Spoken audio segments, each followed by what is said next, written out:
How is everybody doing? I hope you all have had or are having a wonderful, wonderful, wonderful, wonderful, wonderful week. Happy, what is this? Happy hump day to you. Listen, we ain't got a whole long drawn out thing to go through. I just think sometimes one of the things that we have to do that we often neglect doing as a group is you don't go back when somebody admits like, oh, I screwed the pooch on that one. They don't go back and do it. They don't go back and be like, what happened? So before we do that, we're going to talk about who screwed the pooch and how we don't want to talk about it. But please hit that like button while you are here. If you are new, you just happen to stumble up on some stuff, which is rare with my channel. But if by chance you did, please just subscribe. If you don't like what you see, you can unsubscribe later. For those of you who all don't know, Monday and Thursday is on patreon.com/ycarnell, patreon.com/ycarnell. So you can do that as well. But listen, something happened and nobody wants to talk about it. Now, for those of you all who have been here for a while, those of you all who have been around the block with us, here to and fro, y'all know that we have been battling awful battle. This was around 2018, 2019 that came out with a whole thing. Oh, these people are not real. They are what? What they say we was, family? I don't even want to say it because I'm sure it's getting triggered on these interwebs. We was Russian bots. Right? Remember that was the thing. They not real Negroes. That was the whole way to get us out of here. They are not real Negroes. That stuff is still up. People haven't deleted that. People haven't gone back because we found out something else. We found out, and everybody's like, well, Matt Taibbi, that's the investigative reporter who found all this out. Everybody's like, well, he's got to be some kind of a conservative now because he's doing interviews with conservative networks. Well, I don't say that's true. I think what's happening is people are being shut out by the other networks. But one of the things he's found, like I said, we ain't got to be here no long time. We ain't got to be here forever. But I wanted to revisit this. The Twitter files. This is the thread. Twitter files, number 14, the Russiagate lies. 1, the fake tale of Russian bots. And the release the memo hashtag. Now you remember the Russian bots was supposed. Let me for those of y'all remember those BOTS were supposed to be responsible for everything. They were responsible for Hillary Clinton losing in 2000 or whatever year that was, 2016 or whatever. They were responsible for all kinds of propaganda. They were responsible for brainwashing black men. All ADOS were that, and people had to, you had Negroes with blue checks online saying, psst, psst, psst, psst, don't pay any attention to them. Don't pay them no mind. They bots. Now these Negroes wouldn't know a bot if it walked up to them and touched them on the shoulder. All of a sudden, they know what a bot is. Now let me tell you one thing I'm getting tired of, just as an aside. I'm getting tired of people who become experts on whatever the issue is of the day. So if they're talking about COVID, now you're a COVID expert. If they're talking about bots, you a bot expert. If they're talking about Ukraine, you a Ukraine expert. If they're talking about something going on in the Middle East, you a Middle East expert. If they're talking about wealth, you a wealth expert. You can't be an expert on everything. So sometimes if that's just not your thing, you should read up on it and find some science or whatever it is you like. Find some experts, economists, whatever it is you like, and stick with that. Stop coming on here playing, talking about you know what a bot is. You just heard a bot on MSNBC with Joy Reid, who also has yet to apologize to us for what she was complicit in. Joy Reid, Joy, let me tell you how awful this is. I'm going to get to this bot thread. Let me tell you how this is. Joy Reid went and did a whole documentary about, a documentary that don't nobody watch, child. That ain't nobody watch about, oh my gosh, the reparations. Child, there would be no reparations conversation without ADOS, and you did that, but it don't matter. That's why people say, well, don't you bothered by Joy? No, it don't. I'm not bothered. You should apologize because you should have integrity and you should be a real journalist. But you have none of that. But yes, you should apologize, all of that, but nobody's paying attention to none of this stuff. Because it's not backed by a movement. Nobody cares about what kind of little thing you came out with, and everybody understands something that I'm going to get to. One of the points of all this is substitution and replace. Substitute and replace. Let's substitute. Let's get these people out of here, and then we're going to replace them with somebody else. So let's get ADOS out of here, and here comes Robin Rue Simmons of Evanston, even though that's a failed plan. There is always an agenda at foot. Now back to the Taibbi files. We don't have to be here long time. This is really light work. Okay? We ain't got to be here forever, but that's just very interesting. 16 million views on this Russiagate. Here's one of the things he said. He said, Twitter officials were aghast, finding no evidence of Russian influence. What? No evidence? No evidence of Russian? You got to be kidding me. No evidence? Wait a minute. You all were going around and you all were telling people and all this stuff that this is what we were. Obviously, if it wasn't true, you had no evidence. We are feeding congressional trolls. Not any significant activity connected to Russia. Putting the cart before the horse, assuming this is propaganda bots. That's what the letter said. Twitter tried to tell them, but Twitter didn't make it public. This is a whole bureaucratic thing we have going on here. Right? This is a whole thing we have going on here. This is quite the kerfuffle. This is quite the kerfuffle. Wait a minute. Y'all don't understand.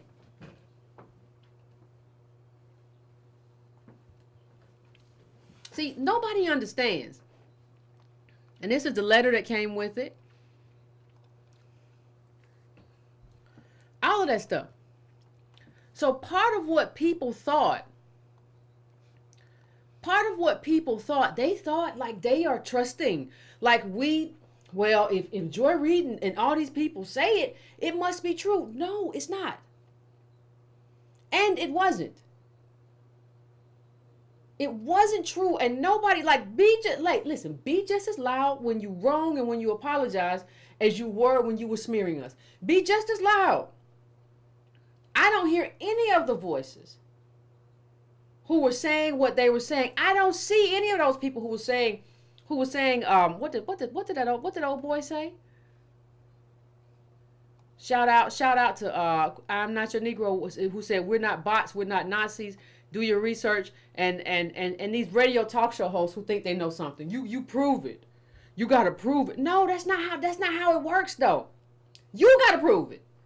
Y'all gotta prove it. I don't have to prove it. You have to prove it, and you never proved it. And you never came back, old man Ebro and the rest of y'all never came back after this came out and said, dang, there was no evidence. Could it be possible? Ladies and gentlemen, could it be possible that what happened is that people decided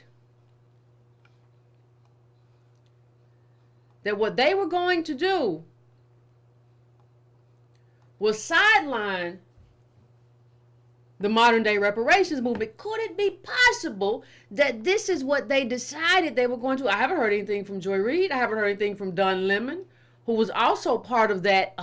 Be very careful about these American, he called us African descendants of slavery. These people are bots. That's what he said. He said it, she said it. Nobody ever came back and said, you know what, we were wrong. You know what? We never had any evidence for what we said. We was just talking. We get paid to talk, and we was just talking. We don't get paid enough. We was just talking. We was just saying what the white man told us to say. What we were saying. Shuck a buck buck and a shuck buck buck. That's what we were doing. Nobody ever comes back and just says that.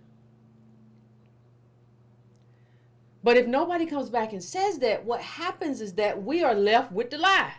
So we are left with the dishonesty of it. I remember people saying, "Oh, I can't wait.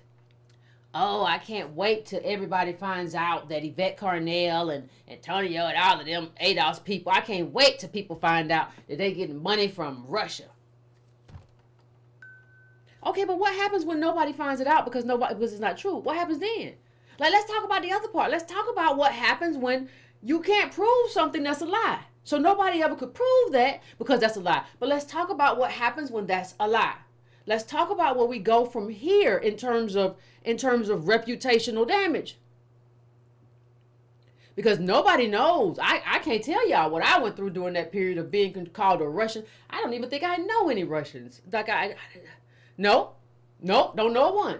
But the things they put through but it was all, that's all part of a plan. See, what happens is while they're putting us through that, it's just a stall. You ever had somebody stall you because they got something else?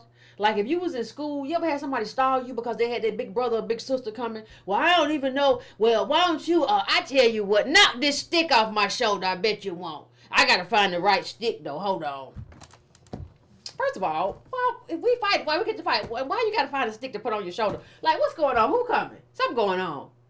You ever had that? That's what it is. So when you see this, when we go back to The Intercept, never heard from Angela Rye either. CNN's Angela Rye and MSNBC's Joy Reid have speculated that American descendants of slavery using the hashtag ADOS to critique Harris and Booker are Russian bots. The creators of the hashtag are demanding an apology. Y'all remember that video? I didn't even bring the video. I have it somewhere. I still have all this stuff. But do y'all remember the video where Angela Rye was whispering to somebody like she was half crazy? I think they're bots. They said, what do you think about ADOS? I think they're Russian. And nobody asked any of the key questions. Who told you that? Where'd you get that from? Did you ever speak to Yvette? Did you try to reach out? Anybody? Did you ever say, hey, Yvette, I may not agree with you, and I don't know why you wouldn't agree with me unless you're anti-ADOS, but I may not agree with you, but I want to talk to you about what you're doing and why you're doing it. None of those. My phone never rang. My DMs never went off. And it's not ringing there for an apology. None of that ever happened for me or to me. So the question though becomes, family, and this is what I want to kind of get into. Like I said, we're not going to go long tonight, but I want to really try to understand this. Well, I think I already understand it. So what's happening is you're trying to kill a movement. Okay, cool, I got that. Now you're trying to kill a movement though in a very specific way. You're not even saying that we're wrong. See, you can't say that we're wrong because you know we're right.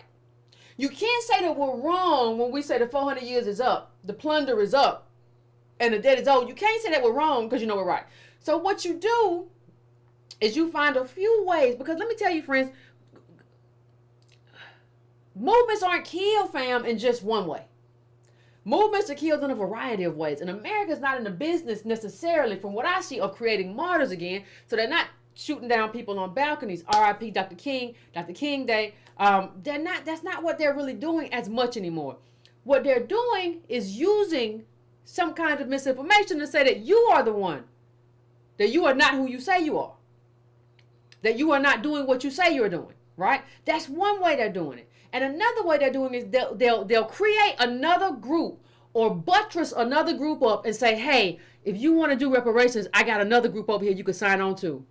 And they're not bots. Well, wait a minute. So who did they do that with? They did it with Evanston. They did it with over there with their form of kitchen sink reparations, dishwasher reparations. I'll get you a new roof reparations, marble table reparations, bingo ball reparations. They said, we'll do it. We'll let you do it with them. Go be with them. Oh, you don't want to do it with them? And they're supported by Cobra, and Cobra's been around for a long time, and everybody says, well, they are old. Yes, but how effective are they? How come it took ADOS to bring this to bear? Well, because they had the data, they had the information, they had the urgency, and they did the whole wealth framework, and then they brought it and said, really, there's only one way, and this is why the way, and they have specificity, because specificity matters, because it only goes to ADOS. Anything else is anti-ADOS reparations. That's what Pan-Africanism is anti-ADOS reparations. It's just some kind of very sentimental, childlike affinity for a continent, which doesn't make much sense. It's just like if you have a desire to help people, that's what Pan-Africanism is. We hate to see other people oppressed, so we're Pan-Africanists. Yeah, that's not a strategy though. But that's where all the big organizations and things started sending people and sending money. Go over here, go over there. And the only way you could do that is by saying, hey, these ADOS people are Russian. Oh my goodness. And then they had another one. Y'all remember them reparations people who really were Russian? Or was doing business or going to Moscow or something like that. Y'all remember them? They got in trouble. They was on YouTube. The police came over there and all that. Child, I don't know no Russian. You can go whatever you can do whatever you want to do with them, and take them wherever. I don't know what happened. I can't speak to it, but I ain't met a one. I ain't been nowhere. I don't respond when people whistle my way. I'm not a puppy.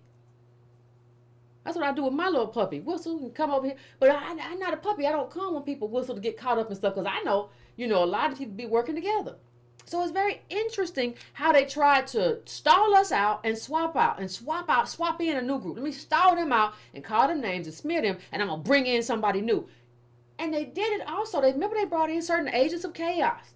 They brought in people who have a problem. There are certain people, and I'm not going to mention any names, but there's certain people, and there's a certain person who whenever there's a black group, not just ADOS, every other group, any black group come in, they will come in and say, "Hey, family, that's why them people is. I think they agents." Everybody was afoot.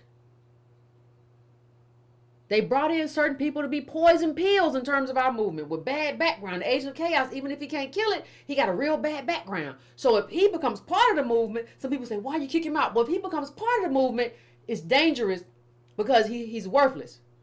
In terms of less than worthless in terms of the background. You got to be very careful about backgrounds. That's part of the reason we've taken our time in building this ADOS movement, is because backgrounds are important. You have to, it's very important to just kind of stick around and see who's going to be here, who's going to show themselves for themselves, whatever that is. Let me see who you are. Do you think you know somebody by dating them 1 month, 3 months, 6 months? How long you gotta think you gotta be dating somebody before the mask falls off? That's the same thing in movements. You gotta wait for the mask to fall off. So people say, "Yvette, why y'all taking so long?" Mask gotta fall off. We have to do a whole lot of things internally as well. Right? You have to be insured. You have to do a whole lot of stuff. Volunteer insurance, people don't think about. Well, no, people think it's just filing LLC paperwork or filing nonprofit paperwork or whatever. The paperwork is not the org. That's not the business of it. And you gotta just wait and see what people do. Let me see what you're gonna do. Because y'all say y'all don't need ADOS. Okay. I'll sit back and wait. Okay. The people who created this stuff, you don't need us. Let's see how it works. Didn't work at all. So all of this stuff that they tried to do to give other people space to take over and do all that stuff, oh, it could have worked, but it didn't work. It could have worked, but it didn't work yet. But let me tell you something, fam. You got to understand. If you don't understand one thing that I'm saying in this conversation, I want you to understand this. The truth always comes out, but you got to wait for it. The truth will come out, but you got to wait for it. It ain't going to come out fast, because people who need to obfuscate and create all kind of disagreements, all they got to do, listen, all people ever have to do is create doubt in your mind. That's it. Look at this. Kamala Harris says Russian bots are targeting her. It's more complicated than that. Yeah, CNN kind of tried to say it, but didn't say it all the way. They didn't say the truth, which is the hell. We don't see none. We don't see these Russian bots that you're talking about, Kamala. Maybe what's really happening, Kamala, is that people are trying to hold you accountable. Maybe people are trying to have an authentic conversation about who you are and what you bring to the table. But since you say, "I'm not going to do anything for black people," we took issue with that. Could that be it? Could that be it? But see, what happens is you have a lot of obfuscation, a lot of misdirection, because nobody expected. Nobody expected, oh, wait a minute. ADOS is y'all really prepared to kind of sit back and outwait this thing? I am. Y'all can't lie forever. I'm willing to wait and sit back and see what happens. I'm willing to wait and sit back and just wait for y'all, and somebody's gonna turn this over and figure out this ain't true. I'll wait. I'm a very patient person. I'll wait. And so here we are. Here we are, ladies and gentlemen. And I think somebody does Black Enterprise off their one laptop. I don't even think that's a magazine no more, because they jumped on it too. That's not a magazine no more. That's a one person enterprise. That's a one person enterprise. I said it. And I wanna say something else really quick, fam. Because it's not just the lies. It's not just the misinformation. It's not just the misdirection. You have to wait for it. That's true. You can't just get on the next thing smoking. Well, if ADOS, they got a problem, we're going to make up something with another name and it's just going to take up. No. It doesn't work that way. Courage doesn't work that way. It just doesn't work that way. And you can't jump on something else, because what happens is you'll jump on something that, where is it at? I had it here. You'll jump on something that is basically telling half-truths as opposed to telling the whole truth. So to tell half the truth is to tell half a lie. Am I wrong? If I'm wrong, just say I'm wrong. That's just what it is.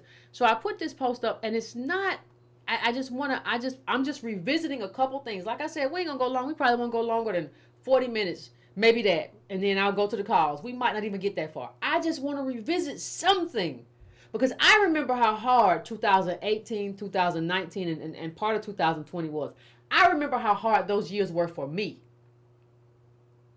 because it's hard to fathom lies, right? And so I remember also during that period, and I'm not going to go into this. This is not about anything I have against Nicole Hannah-Jones or anything. I'm not. People always make this personal. It's not. And I want to point out to you how and why it's not personal, and what this really meant and what I was really trying to say. Because you have to come back. Sometimes people get caught up in the idea that if you're conciliatory all the time, 100% of the time, and if you never challenge people, and if you never stand up for the truth, you are divisive. So I want to bring up something that she said, and if you all want to go look at it, I think it was something she did with Chris Hayes on MSNBC. And this is what she said. And I want to bring this up because I want to talk about half-truths. I want to talk about not telling the whole truth. And I want to talk about my opposition to her and what she was trying to do. So she said during this town hall about race, we're all taught history. We're all taught this history so poorly. Who does the narrative serve? Who does the narrative benefit? When you question that, then you begin to realize that there are powerful interests that don't want us to understand history. Now, she, at the end of that, and I replied to that, she said, we're all fighting for crumbs, and the hierarchy remains in place. And I want to show you how this stuff is really kind of sleight of hand. And I'm not accusing her of anything. She may not understand, because she didn't come to this movement until we came to this movement. Before that, she'd only wrote about racial segregation. So she may not understand. I'm not even fighting anybody right now. I'm not even in that kind of mood. I'm in a building mood. I'm not in a fight mood in this moment. I'll fight again when we build what we build. The thing is, it's not about everybody fighting for crumbs. It's about everybody else except for ADOS, because she mentioned Chinese people and said, hey, we're all fighting for crumbs. You know, Chinese people, she said at one moment, she said Chinese people at one point fought to be white, and then she ended with we're all fighting for crumbs. And that's where the lie was. Because we're not all fighting for crumbs. We have one group, that's ADOS, who has been intentionally fastened to the bottom for 400 years. And you have everybody else who decide to come in here, and the foundation of coming in here is that if you want to come in here and if you want to be a part of America, you have to distance yourself from ADOS, and that allows you to be white. So it's not just white people at the top and we all fighting for crumbs. Other people get to become white. Once you become white, because white is normalization, it's not lack of melanin. Once you become white, in that moment, you're no longer fighting for crumbs. You are white. In every sense that matters.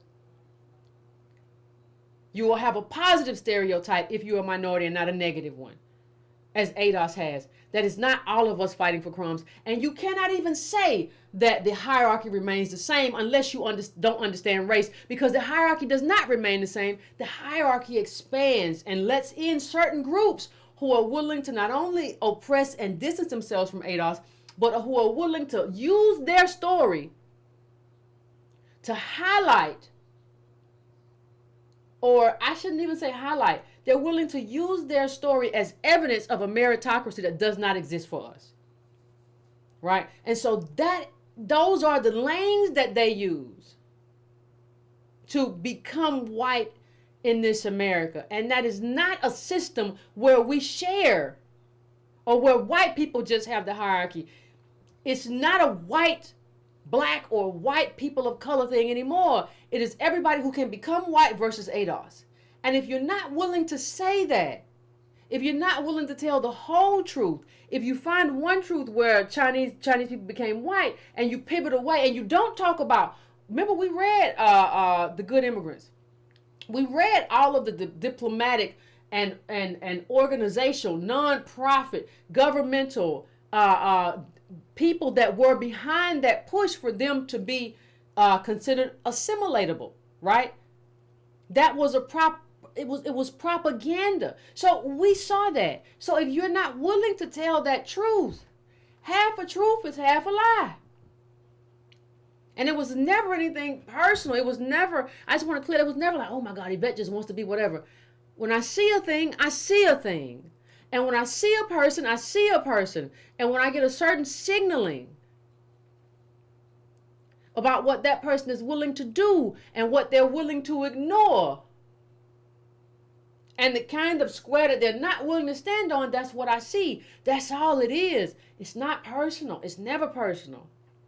I don't know the woman outside of our DMs. People think you've never talked to her. I have.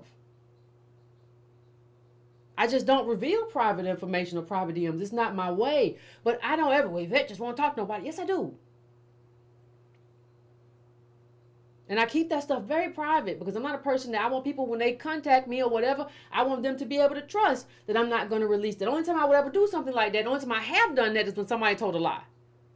The only time I released something personal was one time, I think it was Boyce Watkins, and he told a tale. So I said, listen, I have to put it out because you said one thing. You said you didn't like the Farrakhan video, and I have a Facebook message of you congratulating me on the views from the video because you got paid for the views. So I had to say that because that my integrity was at risk. I don't play with my integrity. But I just wanted to revisit some of that because sometimes you have to put some distance between certain things for people to actually, oh yeah, you're right. That did happen. Oh no, I didn't know that y'all communicated. I didn't know. Yeah, okay. I expected her to go in a different direction. I didn't expect this. I expected the full truth. Oh, Yvette, I didn't even read it that way. I thought she was telling the full truth. No. Because what have I always said, fam, about walking up to the line but not willing to walk over it? You have to be suspicious of people like that. And like I include Ta-Nehisi Coates in that. He walked all the way up to the line, greatly researched reparations thing. It wasn't part of the reparations movement. It came out in 2014. The reparations movement started in 2019 with ADOS, 2018, 19, around there. You can't say that he created something years later when he was off in France not talking to nobody. Like and why did they push him to HR 40? Yes, because they need somebody to replace the ADOS movement with. And people are very frustrated right now that we're still here. Like, oh my God, Yvette's still talking. She's still here. I ain't going nowhere. I know you keep looking up, thinking, oh, I know eventually she's going to. Nope. And let me just say when we talk about obfuscation, let me say one thing really quick. One of the other things about this bot thing that happened is that it didn't affect a lot. Like it was, of course, Russia and America go back and forth, right? They play this little game. Like that's why we have so many movies about it. But even when we figured out where they were coming from, Facebook, Twitter dismantled Russian interface campaign targeting African Americans, we figured out that it wasn't us. The campaign was based out of Ghana and Nigeria, making Russia's latest attempt to obfuscate how it's working to sow discord on U.S. soil by propping up volunteers and workers in foreign nations. Now, to the extent that there were people acting in that capacity, which always happens, that's what Russia and America do. But we're saying that it was ineffective. There were very few of them, and to the extent that they did exist, we saw them coming out of here. They were not coming out of ADOS. They were ineffective. It was very few of them. They were not that influential, and to the extent they were not coming from here. Now nobody says, "Oh my God, what were they doing?" Russia was supporting the workers based in the two African nations who were tasked with spreading divisive and polarizing messages, specifically targeted at black social media users in the U.S., according to CNN investigation published on Thursday. This was a couple of years back, I believe. Right? So how come we didn't talk about that? Like that was a point to apologize too. Hey, Yvette, you were right. If you want to say, oh no, Yvette, you're wrong, they were effective. Well, hold on a second. This is an NYU paper saying that to the extent that these people, like even in the 2016 campaign, y'all remember the 2016 campaign? They said that oh my God, this is why Hillary didn't get elected. Y'all remember that? It's anytime they just throw it out, and they said no, it was to the extent that they influenced anybody, it was right-wing Republicans, which they don't need influencing. They wouldn't vote for Hillary no way. Previous research and government investigations have concluded that Russian interference in the 2016 U.S. election was designed to influence the voting behavior of Americans in favor of GOP nominee Donald Trump, either by shifting support towards Trump or by encouraging disaffected liberals, often Bernie Sanders voters, to vote third-party candidate to abstain from voting. That's what they said. They said, oh my God, the bots came in here and they voted for Bernie. That's what they said. But hold on a second. What really happened?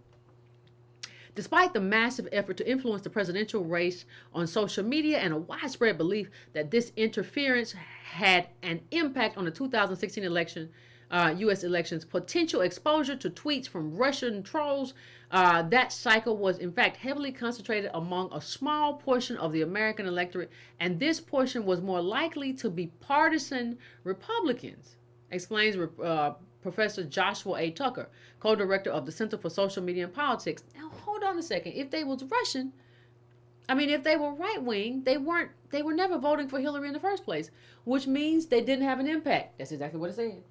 It said the people they were targeting, the people they went after, the people they were doing that stuff with, they weren't never going to vote for Hillary no way.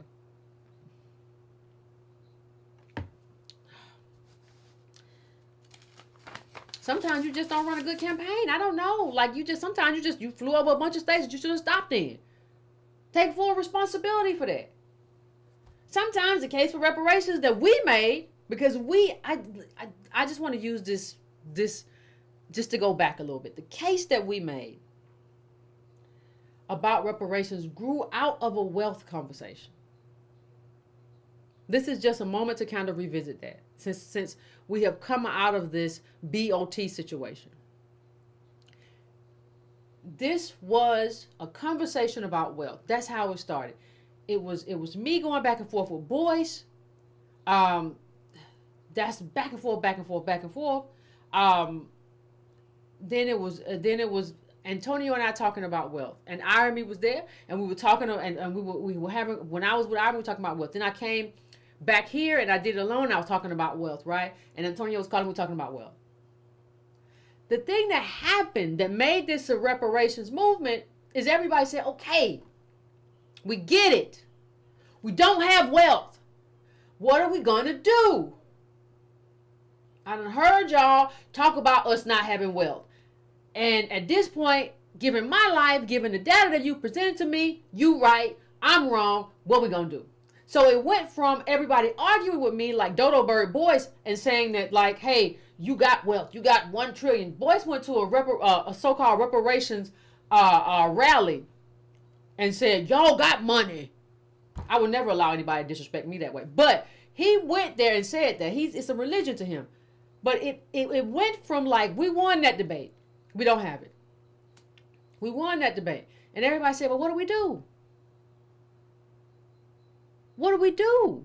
If we don't have it, what do we do? Yvette, Joan, what do we do?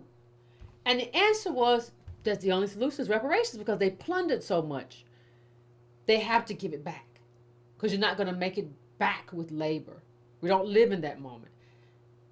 America was built. Fortunes were made. We don't live in that moment. So that's how we got here. I just want to remind everybody of how we got here. That's how we got here.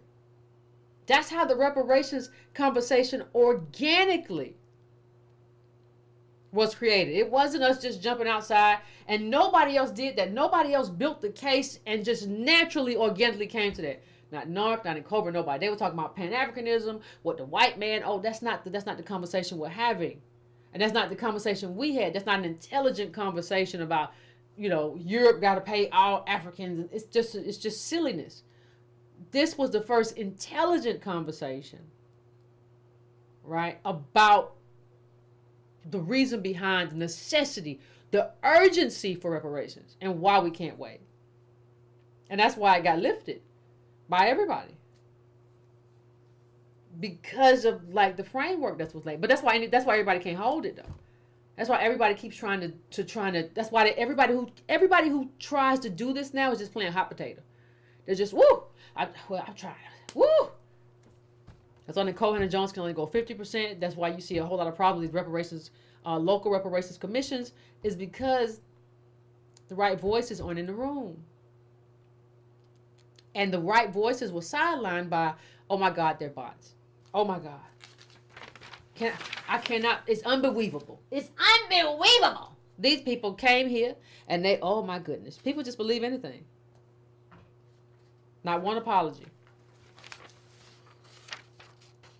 I ain't seen that. Y'all seen one? And now something very interesting has happened. So I said not one apology, but let me tell you how the obfuscation came. Nobody before Adolf started talking about the racial wealth gap, nobody was talking about it. I found a video online of one economist who had mentioned it, but not specifically in terms of reparations, but had mentioned it in terms of like we have to. It just wasn't a part of the conversation. Now, and let's talk about the obfuscation and delay part. The thing that the bots did though is that they made people not pay attention to us. Because people said, "Don't do that. They're Russian bots." So you have people now saying, like NAACP's Derek Johnson, saying that in the racial wealth gap's single greatest barrier to realizing King's dream. He's saying the racial wealth gap is the single greatest barrier to realizing King's dream. So people are saying the right thing, but they're outside of us. So what happens is that they're saying the right thing, but they're offering the wrong solutions. And for those who don't know, I was on way back when Clubhouse first started. I was on a call and Derek Johnson was there, and he said, Yvette, all of us know that there would be no reparations conversation without ADOS. Everybody knows that. So he understands who we are. He understands what we brought. But what's happening is that it's being misused. So instead of saying, hey, the racial wealth gap is only closed with reparations, when you sideline us, and this is why chapters launching is so important, and why everybody has to get involved and get behind ADOS when the chapters launch. Because what's happening is people are not saying this is why we need reparations. They're saying this is why we need something else that is basically reparations for white people, right? This is what they're saying. NAACP President and CEO Derek Johnson said the racial wealth gap is the single greatest barrier to realizing the civil rights dream of the late Martin Luther King Jr.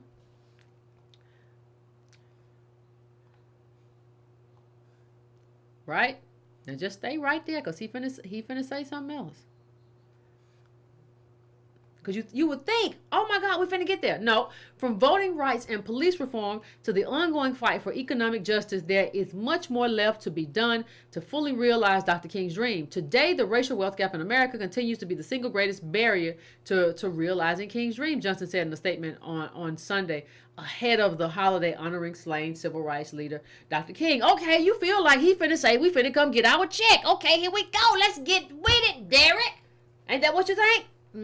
Stay with me.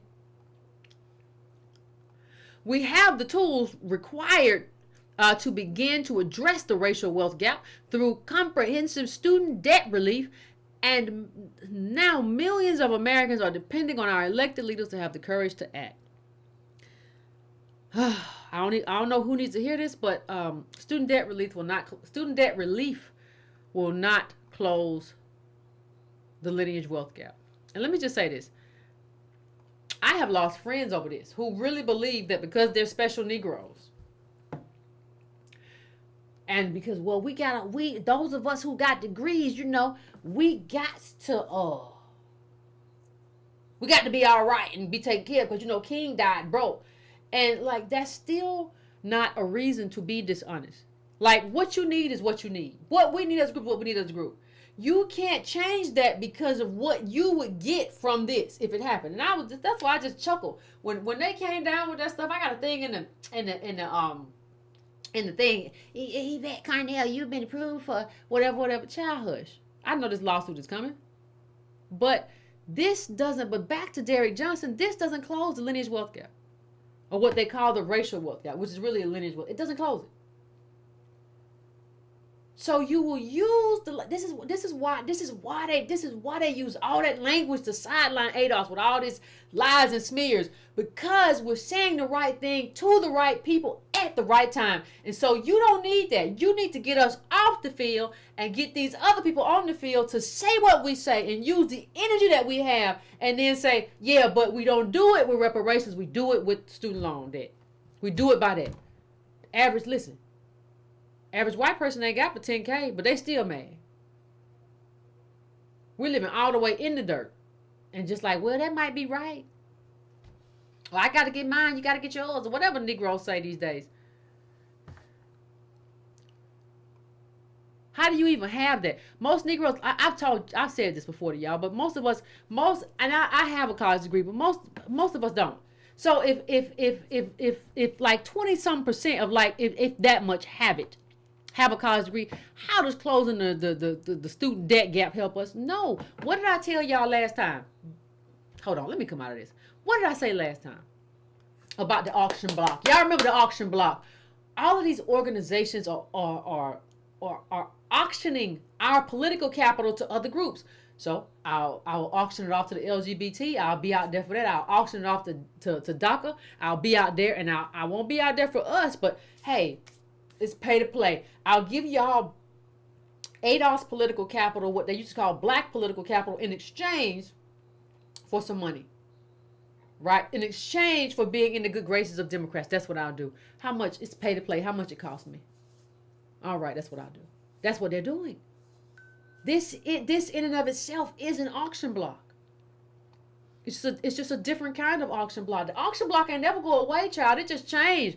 Research indicates that the racial wealth gap between white and black Americans has been widening in recent years. The net worth of an average white household in the U.S. is 10 times that of an average black household before COVID-19 pandemic. Yeah, okay.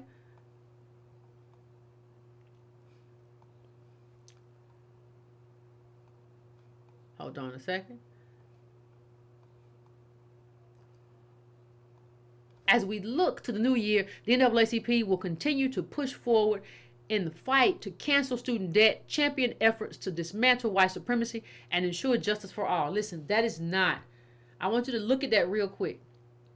Ensure justice for all, champion efforts. What does it mean to dismantle white supremacy? Like, let me just say this. You got to start asking people the hard questions. What does that mean? These are just throwaway terms. We're going to dismantle white supremacy. You might as well say you're going to get rid of Mars as the planet. We're going to get rid of Mars, Pluto. What does it mean? Like, tell me, that's the finish line. Tell me how we get there. Tell me how we get rid of, tell me how we dismantle white supremacy in a step-by-step way. Don't just get all the way to the end. Tell me how it works. No, you're just saying stuff.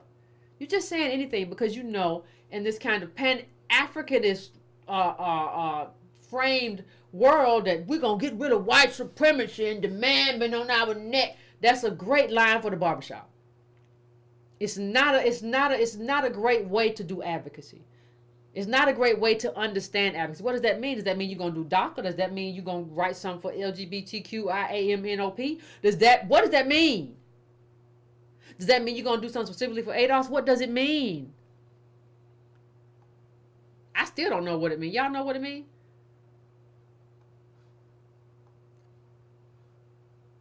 As we look to the new year, the NAACP will continue to push forward with justice for all, like I just said. Oh. And while all of that is happening, ladies and gentlemen, let me tell you what else is happening. While Derrick Johnson is saying a whole bunch of nothing, student loans, and we're going to dismantle white supremacy. Child, you can't even pay your own bills, Derrick Johnson, without giving white money. How you going to dismantle white supremacy? How you going to dismantle white supremacy when white supremacy keep your lights on? Riddle me that, Batman. How you gonna dismantle white supremacy when the thing that keeps the lights on at your organization? I'm just asking. Somebody can tell me that. How you gonna dismantle something when you like that's like the white man got his hand. I got my hand behind my back. He's putting $20 in it. I'm gonna dismantle this guy right here behind me. I'm gonna get rid of him. He paying your bills. He paying for your food. How you gonna dismantle somebody who's paying for what you talking about now? Bam. Pay attention to Davos on. You know all the rich people's at Davos. The World Economic Forum. They're at Davos. Why they telling us we can't have reparations? Why Derek Johnson saying we got to have student loan forgiveness and all this stuff is going on? Please pay attention, ladies and gentlemen, because what John Kerry said is very important. Y'all remember the little the man who came out of nowhere who was talking about climate reparations, came out of nowhere, and I brought him up to you a few times, right? I want to show you something. Government ministers and negotiators from nearly 200 countries agreed at COP27. Remember that happened? This is when that happened. That was when October. That was October, right? That's COP27. All right, let's go back to this. To create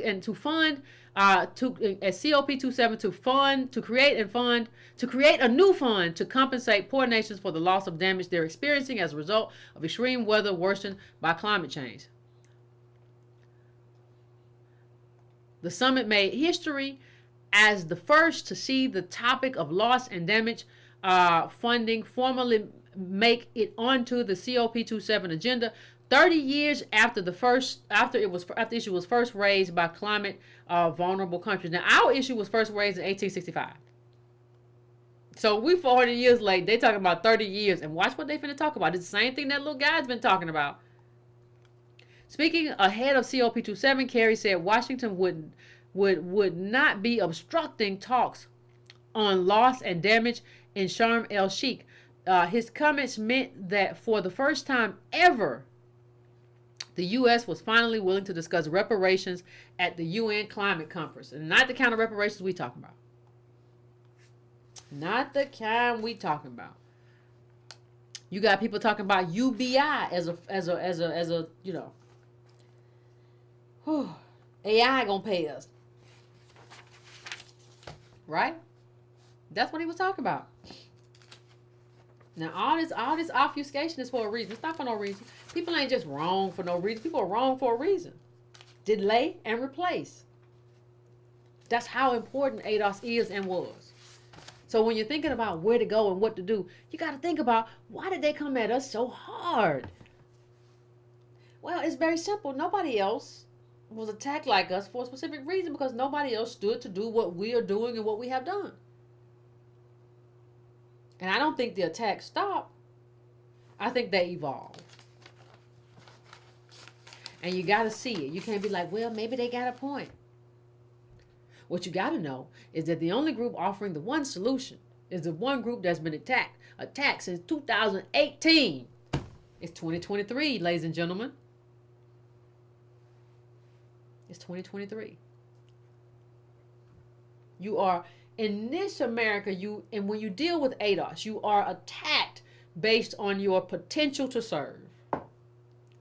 And we are and were attacked because we have the most potential to serve this community. Not just walk off on our own and get $30,000 and $50,000 and $60,000 speaking fees and never walk over the line. We have shown, demonstrated that the line exists for me to walk over it. That's the whole point.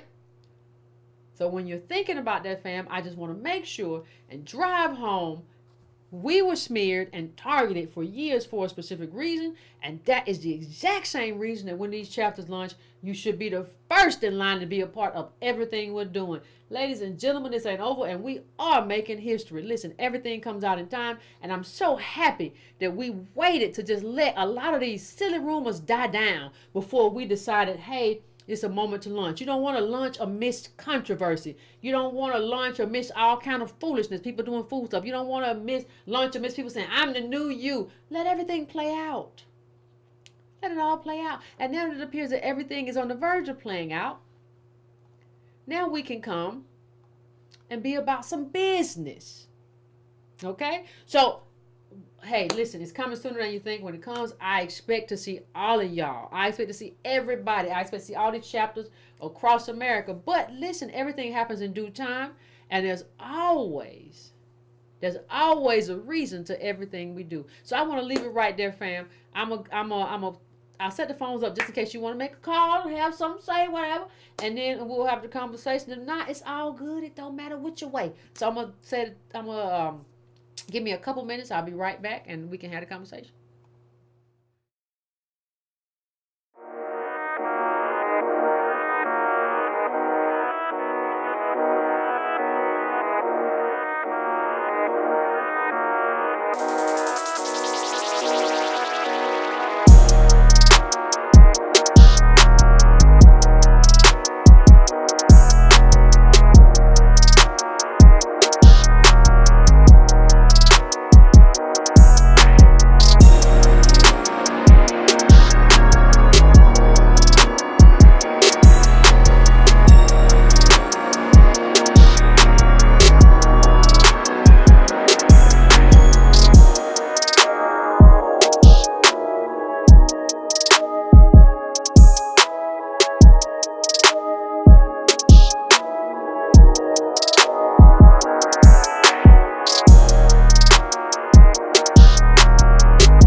All right, fam. I'm gonna get out of here. I'm gonna go to call. I'm gonna get out of here real quick though. I got a slight headache I've developed. But I'm going to 214-214.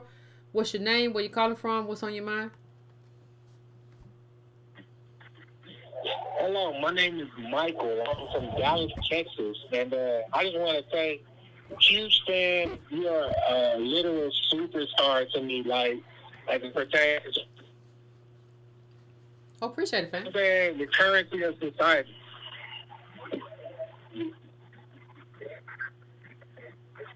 Can you hear me? I can hear you, fam. Keep going. I can hear you. Yeah, I just wanted to chime in on the conversation tonight. Mm-hmm. I think it's a perfect topic, the unraveling of the conversation is a perfect topic, especially going into Black History Month. This weekend, or this past Monday was Martin Luther King Day, and here in Dallas, we had the first Martin Luther King parade in 3 years due to COVID-19. Now, the ironic part about that is the previous 2 years, obviously Dallas is a huge football city, so the Cowboys are kind of like number one priority no matter what's going on. And the previous 2 years, when the Martin Luther King parade was canceled, they gave the reasoning that it was a large public event and the opportunity for COVID to spread was too high and this and that. But meanwhile, they still allowed massive congregations of people to tailgate and attend Cowboys games that same weekend. So I just felt that was kind of a little hypocritical of them. Of course. But this year they brought it back. Now, I went to the Martin Luther King parade this year, and I, kind of like made my way up and down the corridor that the parade goes through, and I tried to stop and talk to some of the different corporate entities that, come and set up booths and, just kind of see, what their temperature was as far as, like, how concerned were they with, the plight of Black people, et cetera, et cetera. And a lot of them, I'm saying, obviously, they come there because they know it's going to be a large demographic of people that they can sell their products to. You know what I'm saying? Cell phone companies, banks, different tax services and whatnot were all there in attendance. And one of the questions I was asking, tried to ask them was, did they plan on doing anything for Black History Month?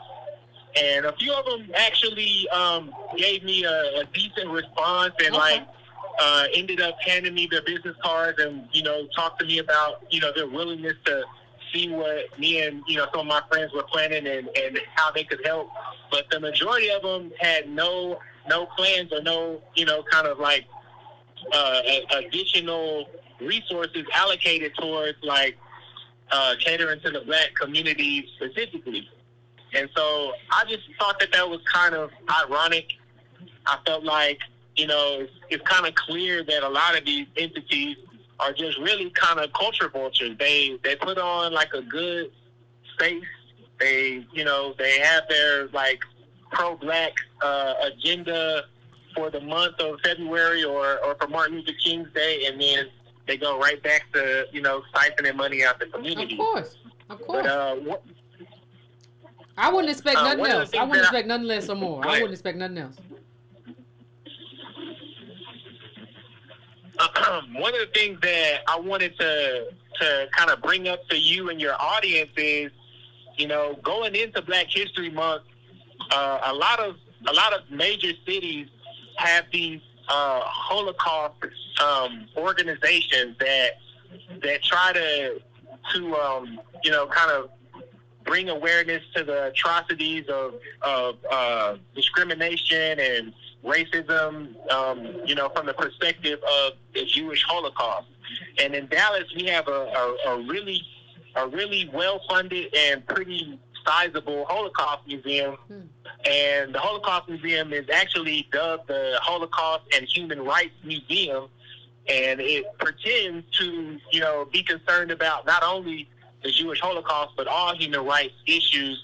And one of the things that I noticed towards the beginning of the year, because I was planning on, kind of, going up there and asking them about what their plans were for Black History Month, because they do get a lot of funding here in Dallas. But early on in the year, I noticed that they started advertising for a series that they were going to be hosting at the museum that was aimed at LGBT rights for African Americans.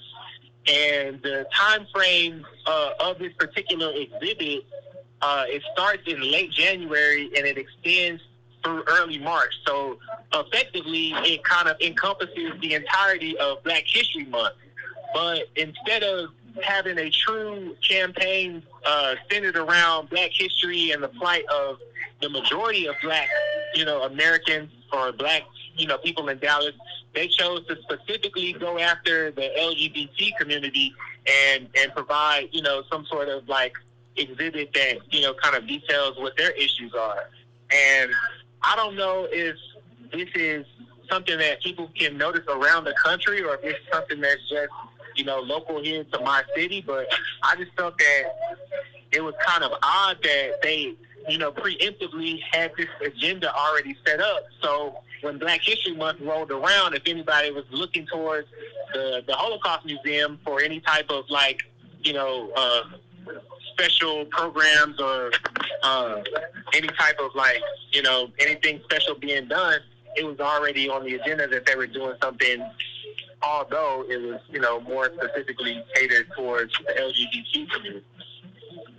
And I don't know, I just see that as a theme. I also, one last point I want to bring up before I hang up is I think that in the media, obviously on the heels of what Kanye West said and Kyrie Irving did, there's been a lot of like mixing of the narrative of like, you know, what was more horrific, the Holocaust or, you know, the transatlantic slave trade.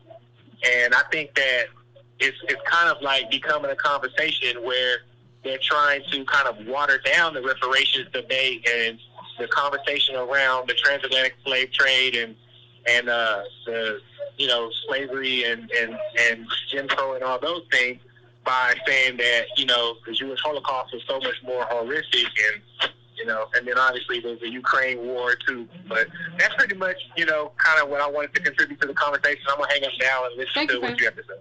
Appreciate it. Thank you, fam. I mean, one of the things I would say is that, like, you know, one of the things we got to stop doing is, like, when the result comes in, we have a problem. So, like, you don't, like, if somebody, I'm not even saying that opportunity was there, but if somebody came to a lot of y'all and said, hey, there's a Holocaust museum here and they want somebody to be on their board or whatever, would you like? And we were like, nah, I ain't got nothing to do with that. And then it's like when they have this black LGBTQ elemental P thing or whatever, then you have an issue, right? And I think that's kind of what I was talking about, you know, or what we were talking about when we started talking about, hey, not just Democratic down ballot, but like joining different organizations and having our influence everywhere. Yes, we have to do ADOS. Yes, we have to be in ADOS chapters, but we also have to spread our power and influence to other places so that we can tell people, hey, you got this museum here. That's great. That's great. If you're going to do something for Black History Month, let's focus on American descendants of slavery and chattel slavery. Like, we tend to, like, eschew, if that was a better word, we don't want to be a part of the process, but then when the stuff comes in, or when the consequence of that comes in, oh my God, they're just doing LGBTQ, then we want to come and say, hey, why y'all doing that?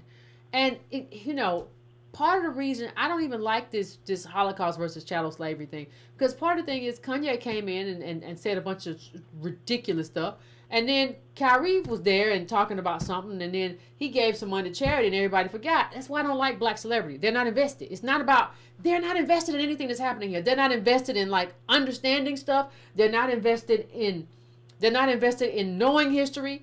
And when the stuff goes left, they don't have to be here no more. They can give $50,000 or whatever to a funeral and say, listen, I gave some monies, and that's all it is. I don't want to be bothered with them. I don't like having to talk about them. Like Kanye said he never read a book. I don't gotta ever talk to anybody who never read a book. That means you don't know about the Holocaust, you don't know about slavery, you don't know about anything. I don't want to talk to you, and you don't have a right to talk to me. If I saw Kanye in a room, I would walk right past him. And if he tried to talk to me, I would ask for security to come and get him. Come to get that man right there. He's trying to talk to me. Because I am the prize in that situation, not you. We're not talking music. If we're talking music making, then you are the guy. If we're talking anything else, hey, go get him. Don't you come closer. Don't you come closer. I don't want to talk to you about whatever you want to talk about. But everybody else doesn't see that. Boy, that is Kanye. No, it's nobody. In terms of what I'm trying to do. That's who he is. And he just walks around and makes a mess. And it's just like everywhere Kanye goes, it's kind of like, who's going to clean up the poo? It's poo over here. Who's going to clean the poo up? Well, he gone now.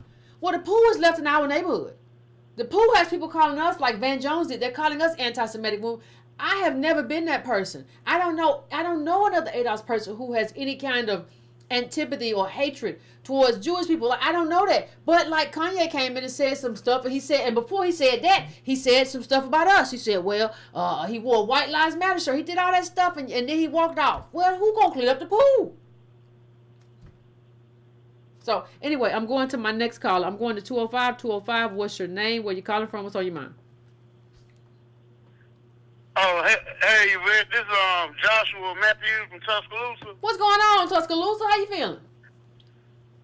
I've been alright. Just been cooling and everything. I haven't called in a while, but still in the background supporting. I just don't be wanting to take all the conversation out of the room. But I called in today because it was something real important I wanted to ask you about. You don't mind me asking, do it? Go ahead. Okay, yeah. I know you familiar because I seen you talking about the terrorist attack, the guy Mamadou Diallo. Oh yeah, I saw that. That's unfortunate. Yes, ma'am. Mm-hmm. And I have a humble request. Mm-hmm. Because I think a lot of times when you speak out about stuff, mainstream media act like they don't respond, but mainstream media responds to you and Tony more. But Akon had some very dangerous rhetoric about the reparations movement, about us acknowledging our lineage from slavery, and he been on the rant for about 2 years just downgrading Black Americans. I think his last little rant was about when he was on that talk show. He said that like Black Americans are degenerates, they drunk, they don't have good stage presence, and Africans have better stage presence. But with Mamadou Diallo, a Senegalese just like Akon, we seen that rhetoric turn to blood in the streets. And mainstream media is not talking about that. And the reason I'm humbly asking you if you could one day do a show about that and about how mainstream media is kind of silent on it, is because that situation right there clearly shows why flat reparations for blacks, quote unquote blacks all over the world, is not logical. Because why would we give reparations to a Senegalese man who's coming over here doing terrorist attacks, targeting Black Americans? It doesn't. When they over here shooting us. You see what I'm saying? I think it goes beyond that. I didn't see all of it, but I saw the video clip. I put it on my Instagram. I think it shows that like he doesn't see himself as one of us, right? Like you wouldn't target quote unquote Black people if you saw yourself as one of us, right? And so what that says is that, listen, he's a horrible person. He's a murderer. He's sick, but he's right that he's not one of us. And and that is part of our push at OMB in terms of disaggregation. Listen, if we disaggregate, then we could see that as a hate crime. That's a hate crime. If he went out if he was trying to shoot ADOS, and he was saying, I am not ADOS, and I hate, when he says Black men, if what he means is ADOS men, if he's saying that, then that is a hate crime. And we don't have the language in terms of disaggregation and in terms of understanding to be able to call that what it is. If you disaggregate us, then we can say this was a hate crime of a Senegalese person against an American descendant of slavery. They hate us for X, Y, and Z. That's part of the reason we're pushing and have been pushing for disaggregation since at least 2018, because flat blackness doesn't make any sense in every kind of way. Now, when we talk about Akon, I feel like this is a man who has some hits back in the day, but he's searching for relevancy. Like, that's another person I wouldn't talk to. Child, I don't want to talk to. Like, you and your little toupee can go across the other side of the room. I don't want to see you or your hair implants. Like, go over there and do what you got to do. But he's kind of like this guy who's involved in crypto, But one thing he did say that just kind of that really just kind of had my ears to perk up. He said Black Americans he basically said we're high. And I know a lot of y'all, I don't want to sound like the old auntie in the room, but I am. I know a lot of y'all think it's just great to young people. It's great to be high and somehow pill popping and just being drunk 24/7, not as a come down, not as a relax, just being high all day. You have decided that's part of the culture. What other people have decided is that I can take advantage of these people because they're always drunk and they're always high. Now, they may not say it in your face, but when they get behind closed doors, they say we can these people don't have any discipline. They're always drunk and high. That's what Akon said to you. It's not me saying. That's what he said to you, right? So I think that is a nugget that we can take into consideration when we start thinking about what should be included in terms of the culture. Because I always understand you never sell your soul to the devil, you sell your soul to the culture. So what is the culture? Right? The culture is what you got to be concerned with, because this culture is a culture of a lot of depravity. I'm not saying you can't relax and everybody do their own kind of relief when they do relief, but like some people get up and you just high at breakfast. Like that's a bit much. You have to have some discipline in your life. That's a very good thing. And so I think that little snippet. Go ahead, man. Go ahead. And that is true. But I think hip hop is vast. We have our J. Cole's, we have our Big Crits, who are not like the lean drinking, pill popping people. Hold on, fam. Hold on. I agree with you. Hold on. I'm gonna let you finish. But I agree with you. J. Cole has a song where he talks about people getting high and he says meditate, right? Like I agree with you. But who gets promoted in the music industry? Because that's not our industry. And the people who promote music, the people who promote in that industry are not us. And they promote the worst aspects of the music. So like J. Cole gets to be number one. He goes to colleges. He got his own fandom just because of how good he is, right? But like they also promote this kind of degradation that comes out of pain, that comes out of having been in prison, that comes out of the being in the ghetto, and they promote that as like a way of life, as saying that this stuff is a consequence of being oppressed in America. So my condemnation isn't to the people who are doing it as much as the people who are promoting it, and we have to understand that like they're using the ways in which people intoxicate themselves because of what they're going through or whatever. You have to find a better way because people are going to take advantage of it. People are taking advantage of it. Let me leave by asking you one question. Do you think there's any correlation between that terrorist attack on Black Americans and Akon's rhetoric? I don't know. Other Africans who are anti-Black Americans rhetoric? I don't know. I mean, there could be a correlation between that. You could be right. There could be a correlation between Akon and what happened there. There also could be a correlation between some people going around and saying that Africans smell like cheetah piss, right? Like that's an insult. So there could be a correlation between I ain't heard that. Oh, I heard that one. So there could be a correlation between people going around making xenophobic comments and xenophobic insults and people saying, you know what, I'm sick of it. I agree. Now I get what you're saying. Yeah, like it's heated on both sides. Yep. I agree with that. It's too heated. It's too heated. Well, I appreciate you, Yvette, and I just want to say I love all of ADOS. Appreciate you. Yeah, we changing the world under your leadership and under your education.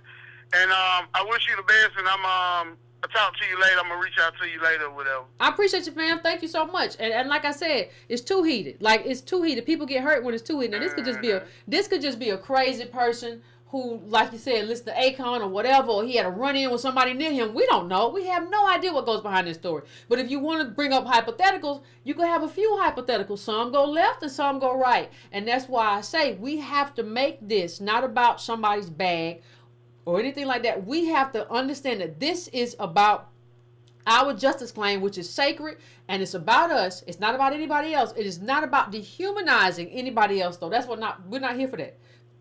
We are here to say our justice claim is sacred. We're all reparations, and we have a transformative Black agenda that includes everybody.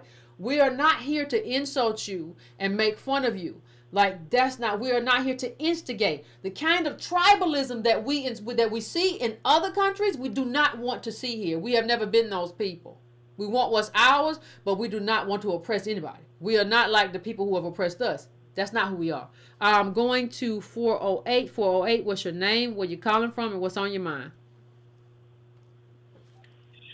Yes, hi, Breaking Brown family. This is Chris calling out of San Jose. What's up, Chris? Hey, can you guys hear me? I'm kind of in a bad service here. No, I can hear you.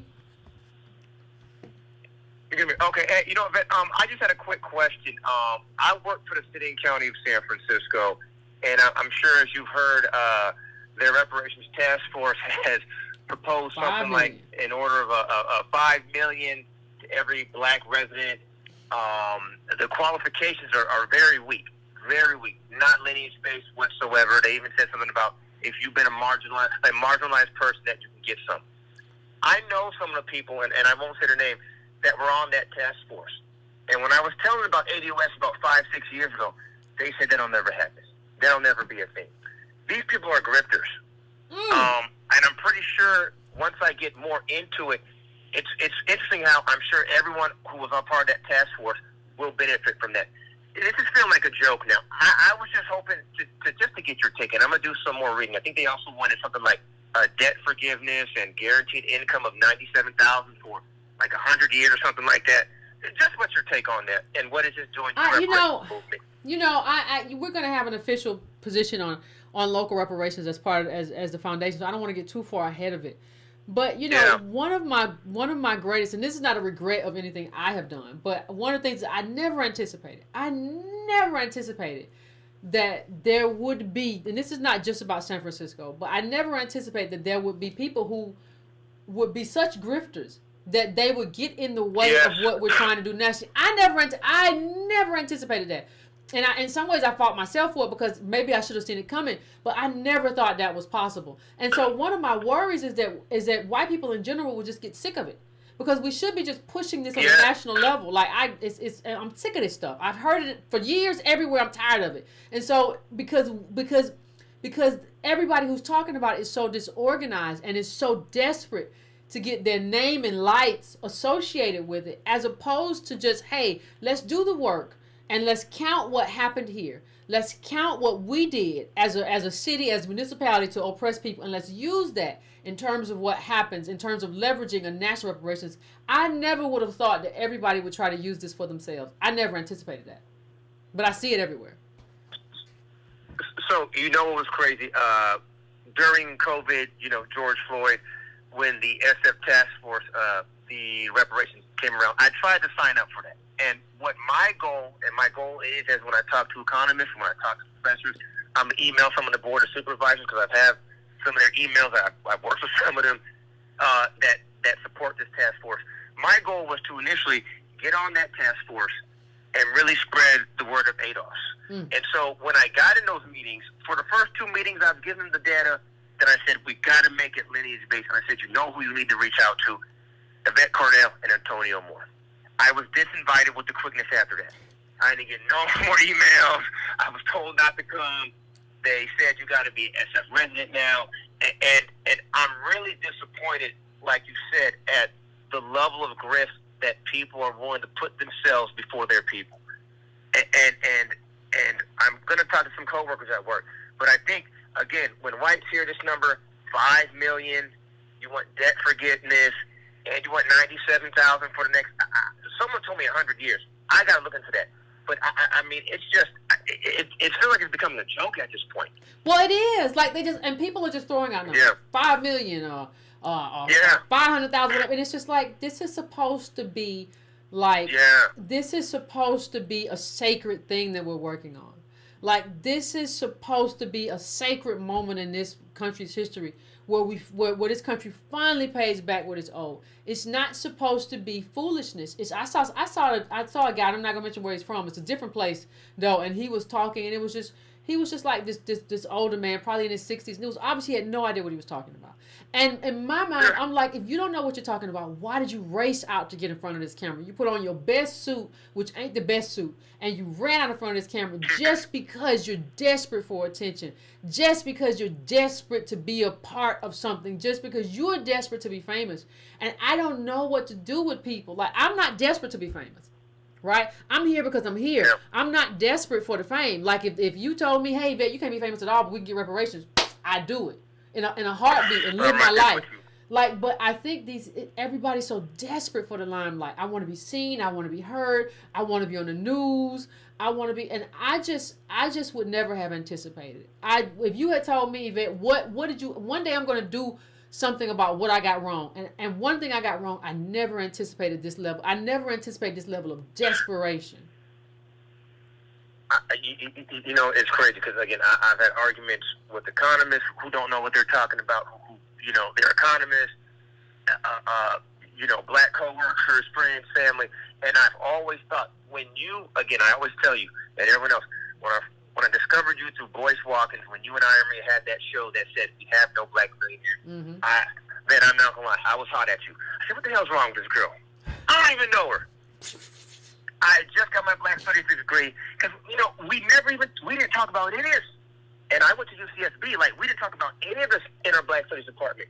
And I started doing the research, started reaching out to the Federal Reserve after hearing Tone saying. And I said, my God, they got it right. And they've been right for the last 6 years. And my greatest fear is we have a front row seat.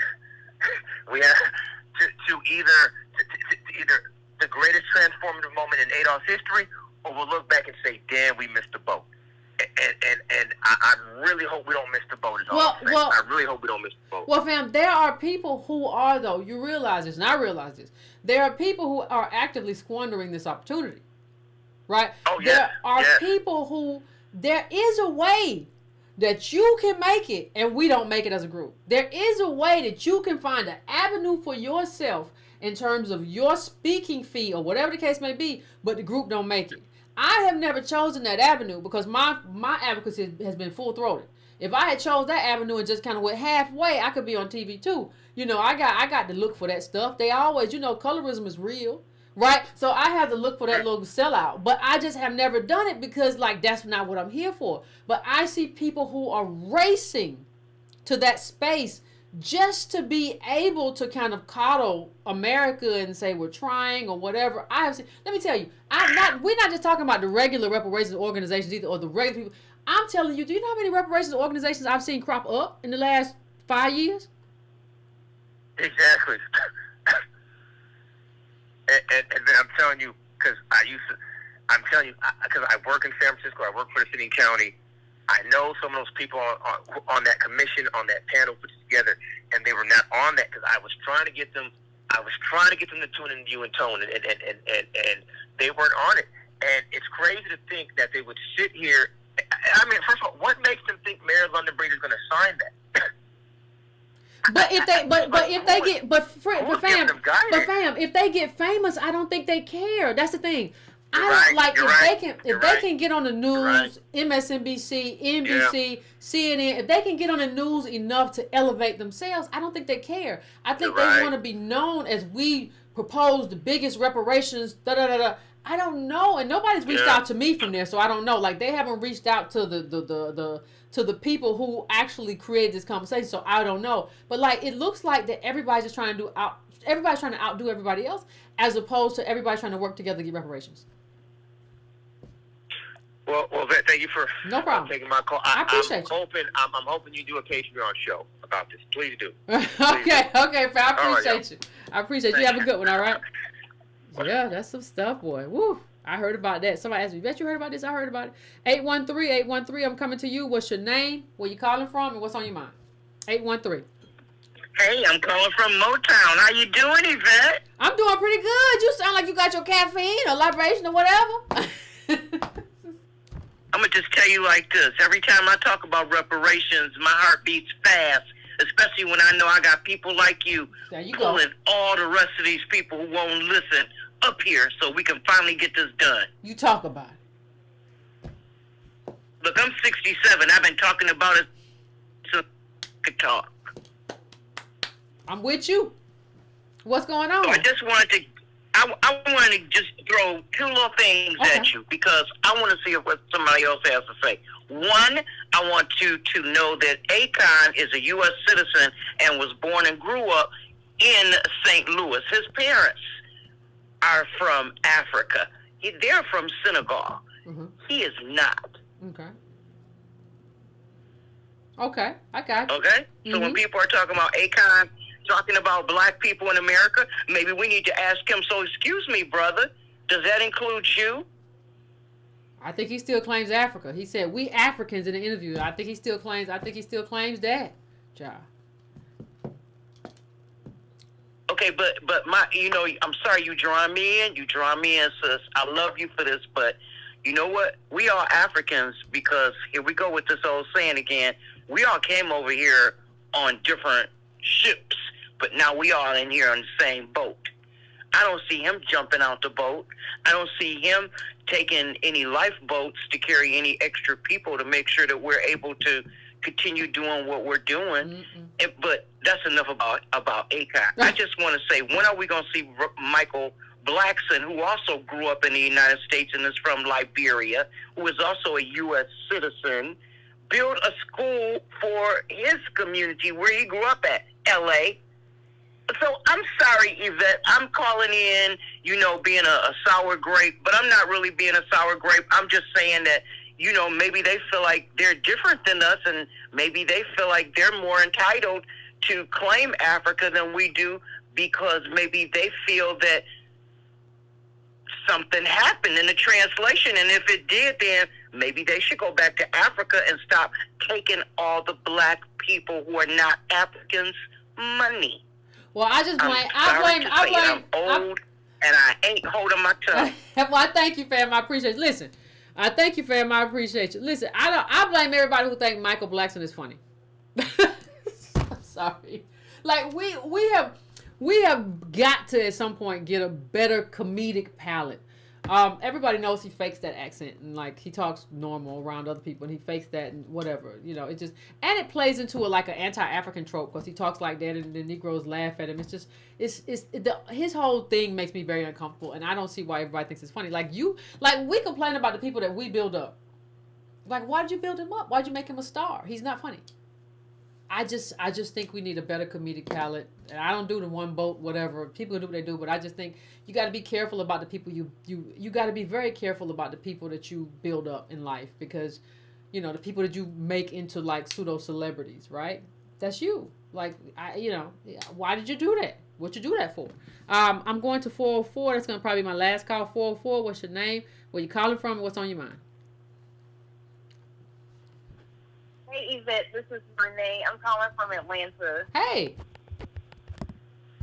So, when you said, I had to call in when you said that, if black people specifically make a habit out of staying high or drunk, and I wanted to add to that, not only being addicted to, like, alcohol or consuming too much alcohol, herbs, but also consuming way too much celebrity gossip. Like, if these people aren't talking about something that is specifically political or that speaks against you, you shouldn't give a damn about their life. Because I can guarantee you, they don't care about us in real life. Stop consuming celebrity gossip.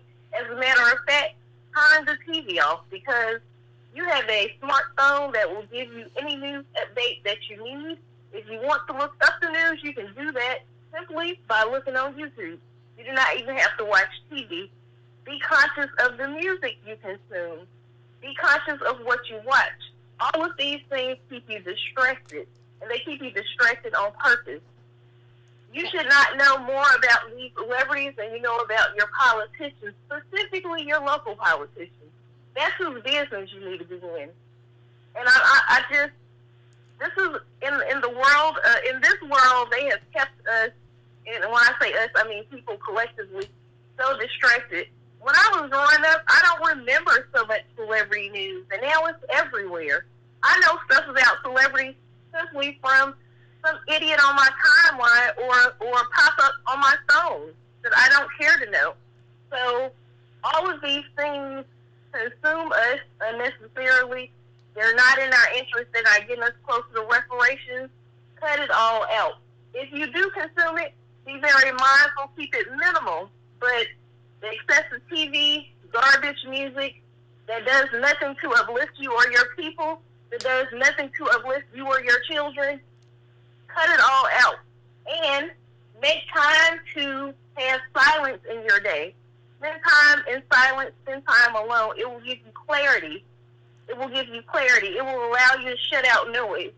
You need silence, and you need to limit stuff that does not serve you, because it will help you become better. And we as black people absolutely cannot afford to give our attention to things that don't serve us, that don't help get us closer to reparations. I agree, fam. I agree. And listen, I'm very intentional about what I watch, right? So, like, I can't remember the last time I have watched TV or watched the news. If I go to my television, it's because I've decided usually, hey, I looked up a movie, I think it's going to be okay, right? Or something like that, but it's intentional. I'm turning this on because I've decided this movie is something I want to watch. I'm not turning on something just to keep in the background. Like, I turn on something because I have decided I'm going to watch this movie, right? Or I have decided I'm going to watch this documentary. It's on YouTube or it's on whatever. I'm going to watch that, and then I don't let it keep going. I don't let that thing go to the next show. I don't do that. I'm an intentional watcher because you have to watch that stuff for another reason too. You will mess around if you don't watch the music or the movies you watch. You will mess around and you will be in a bad mood and you don't know why. And you're in a bad mood because you have been taking in a bunch of toxic stuff, or a bunch of people arguing and fighting or saying stuff that you disagree with in your head, or whatever the case may be. And now you just walking around with an attitude. You don't know why you just got an attitude, because something that you just consumed. You consume, just like you can consume a bad peach or a bad plum or bad meat or bad bread and give you indigestion. You can consume bad media. And it's not just that the news is part of it, but you can consume stuff that's not good for you. Right? And go ahead, fam. And I also add, it also be mindful of the relationships you keep with people. If they are toxic, if every time you're around people it's constant conflict, get rid of them. I don't care if they're your family members. They got to go. Gotta go. You can't be here. Listen, and even if you have a family member that you gotta keep around, I will limit how much I talk to somebody. So some people will have a once a week limit. Like, I'm not talking to you more than once a week. I don't care how much you call, because that's how much I'm gonna have to, like, that's how much I'm working on, do on myself after I got the phone with you, right? Some people have, maybe if I work with you, you might have a once a day limit. But some people I have a once a month limit to. Listen, you already had your call for January. Your January call is over with. Like, you have to have boundaries, because that's protecting your own mental health. Some of y'all walking around and don't understand that part of what's wrong with you is that you don't have boundaries. Gotta have boundaries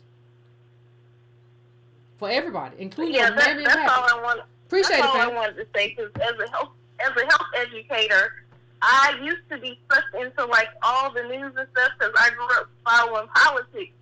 But at a certain point, I realized me being that invested wasn't healthy, and so when I fell back and only consume what I need to know in the moment, get involved in what I need to in the moment, or if it's longer term, now I know how to manage that in a healthy way. But if you're not careful, all of these things pull at you, and you can't even sustain that. But also, it doesn't get us to our long-term goal, which is reparations. Absolutely. Thank you, fam. I appreciate you calling in. Thank you.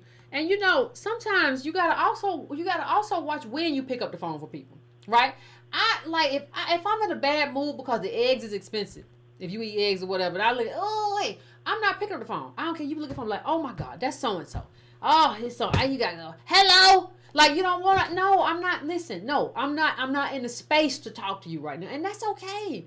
It's okay to disappoint people. You got to make sure that you maintain your own mental health. You ain't got to do all that. I guess let me do one more real quick. I'm going to go to 985. 985, what's your name? Where you calling from? What's on your mind? This is the last one.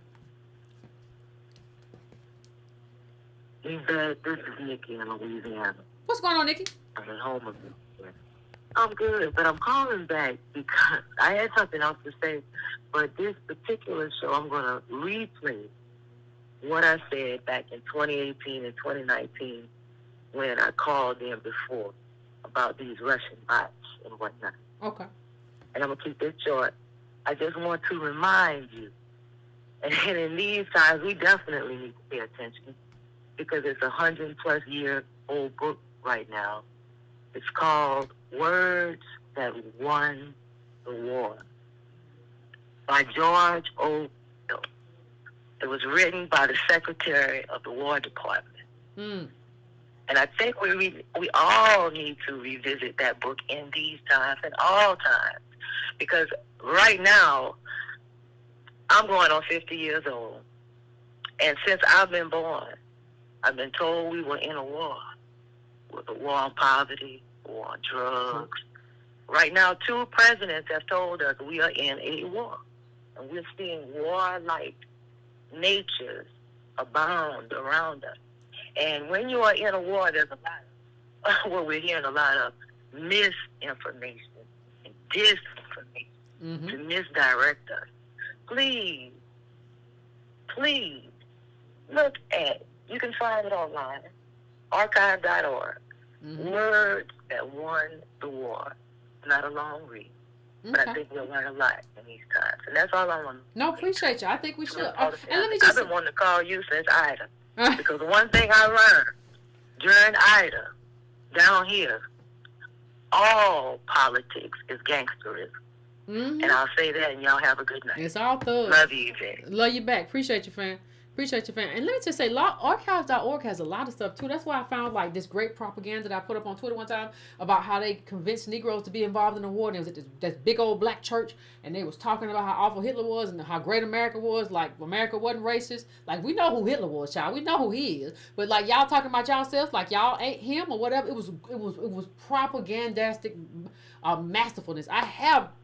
One of the things I collect is books of propaganda.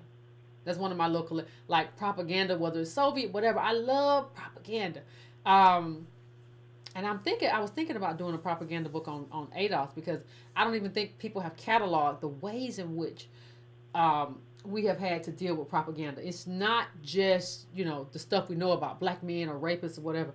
There's all this little slight propaganda or whatever. The only problem I had to worry about was like, what do you do about licensing about a lot of stuff? Because some of this stuff is owned by other people. But like, I was thinking about that. It might be expired too, but like propaganda. Woo! Woo! Anyway, fam, that's it for the call-in show. Propaganda's woo. Ooh. But I just did this show, fam, honestly, because I wanted to kind of come back. And I wanted everybody to revisit because most of us were in that moment where we were fighting the Russian bots and whatever, and to just understand, like, now we see that it wasn't true. And we see what it was intended for. And now is the point where we have to see what now we have to do, right? You see it wasn't true. We fought the fight. We fought that fight when it happened. We came out of that. We didn't come out of nothing unscathed. We got scratched up, but we all right. We put the Vaseline on our face, forehand, so we all right. But now there's a new fight. And so now we have to ready ourselves for the new fight. We gave everybody space and time to present themselves. And, hey, it's still ADOS. And we have to be ready for the new fight. And I welcome all of you to be a part of what we're doing in terms of the new fight. I will release that when we go public and all that good stuff. And listen, we got to do what we got to do, right? So, fam, I appreciate if you're here, please take the time to hit the like button. Please take the time to subscribe. If you have not subscribed already, please take the time to do that. If you want to join me on Patreon, that's patreon.com/ycarnell. That is every Monday and Thursday. Here is where we do the Wednesday show, all of that good stuff, fam. And I will see you. If you do Patreon, I'll see you tomorrow. If not, I will see you in a week. Okay, fam, finish your libations, keep it easy breezy, and boundaries. Don't bother nobody, don't let nobody bother you.